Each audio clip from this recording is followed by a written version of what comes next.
Because we've been seeing a lot of clients coming to us just with absolute horror stories. A lot of professional podcast studios, at least from what we see here, and we're in Atlanta, aren't really podcast studios at all. And they are multi-use event spaces or in some cases, music recording studios. That have been transformed. That's a big one we're noticing. Yeah, that have been transformed into podcast studios, meaning they put up a couple cameras and Go from there. Yeah, exactly. Just kind of sit you in there. Yeah. So I think one of the things that we hear a lot is like, I booked what I thought was a podcast studio. I show up. It is a closet with some cheap equipment and a ring light. You're seeing people that think that they can just throw up a camera and a microphone and say it's now a podcast studio. Right. And it's not. Right. Anybody that has space, we're seeing it in co-working spaces, audio studios that have been transformed, event spaces, they always have podcast studio. Right. It's a second or third thought. Right. By far. At Skutch, this is our primary. Right. This stays like this. We don't throw parties. We don't do comedy nights. We don't do any type of, hey, you want to learn to be a comedian? Or we don't do any of that. All the stuff we do is content driven and at its highest level. Yeah. So that's what a lot of people out there need to watch out for. Because I feel it's kind of making it's making our industry look bad. Yeah. Because a lot of our clients are going into things with, or people we're coming across with these grand ideas of what they're going to get, and they're sold this bag of goods. And then when they get their files back, if they get their files back, that's my favorite, they're either out of frame, out of focus, too hot, too dark. Yeah. Nobody really takes the time to really kind of focus. Because like I said, it's their second or third focus. It's not really what they do. Right. They're just trying to maximize the use of their space. Absolutely. Right. Absolutely. Where we're actually making podcasts. Right. That's what we do. So what is the difference in the studio space? Like, what do we have that they don't have? Why don't we clarify that a little bit? Well, a lot of places you're going to go into are going to, they're going to say they have podcast studios. So you see microphones. You're going to see some lights. Look at what these lights are. Are they ring lights? Are the same lights you could buy on Amazon? Right. Are your cameras just webcams? Yeah. Right.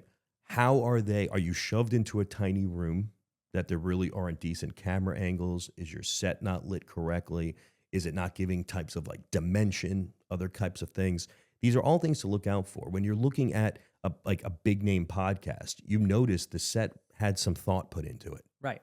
Right. We've seen one of our good friends, come in and he showed us some of the footage that he shot. And it's them sitting on like benches. Yeah.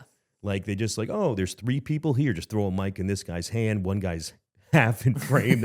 It was so bad. And you talk thousands and thousands of dollars for this stuff. A lot of people, it's a guessing game. They don't even know what they're getting. Right. They don't see it. Right. Like we preview our stuff with all of our clients. They know what their shot's going to look like. Right. They approve their shots before we and their sound roll. Right. Yeah. Like so, and these are the little things that, are these people caring about? Like we've noticed this too. What's this content being used for? Yeah.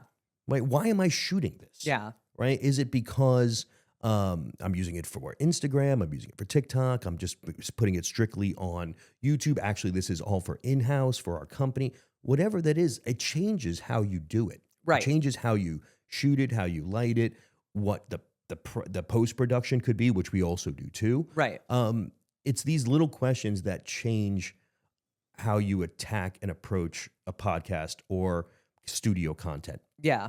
I think that's a really good point that you bring up, because I think a lot of people think that to record a podcast, all you need is to set up a mic and a couple cameras and sit down and just start shooting the shit with your friend. And the reality is that it's garbage in, garbage out, right? Absolutely. So absolutely, you gotta have that strategic lens going into it. You gotta know what you're doing going into it. And to your point, it changes.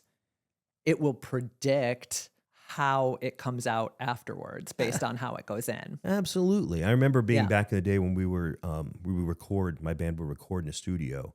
We first went in and the producer came and saw us practice and said, "You guys aren't ready to record yet." Yeah. And we're like, what do you mean, man? We're going to the studio and you can fix everything. It'll all look great. He's like, garbage in, garbage out. Yeah. If it's not tight, if it's not in time, if everything's not perfect, it will sound amplified worse. Right. Right. And if I took that basic principle and kind of looked at all the stuff and said, we can't do that. Like, we have to simplify the process for people that they know they're getting the right stuff. They know it's going to look good. Yeah. And it's letting them know I don't expect everybody to walk in here to be a cameraman and a sound guy and lighting tech. And they need to have approval and know, I care. We care. Right. How that finished product comes out. Because in the end, I think a lot of businesses now have forgot that it really reflects on them. Yeah. Right. I think that's a lost art of actually being accountable for what you put out. Service. Yeah. Service. A lot of people now are just like, I don't care. Yeah. Well, we hear that a lot from people who come in and shoot with us, is that they went someplace else, they went to another studio, and they just kind of were like, okay, you guys are all set, here, record, go. And they really didn't care what came out. And the story that you just told about the producer, like, that producer could have just continued to take your band's money. Yep. He could have done it. I mean, like, it was up to him to come and see us for the pure fact of, he's like, you guys are in your mid-20s, you're young. God, the days. But I don't want you to he took that just a little bit of time to come out and go. And actually, the funny part was we recorded where the studio was. So the man literally walked out a door and walked into it wasn't like he was going across town or anything. Right. He just took a second to go, You aren't ready. You might want to take another couple months. Yeah. Before you blow 20, 30 grand on this. Right. And that's what we try to tell people when they first come in. They have these grandiose ideas and they want to do it so big, and I want 4 people and I want this and that. And I tell them all the time, start small. Yeah. And to your point, like, a lot of people just think it's a camera and a mic. Some people can start out that way.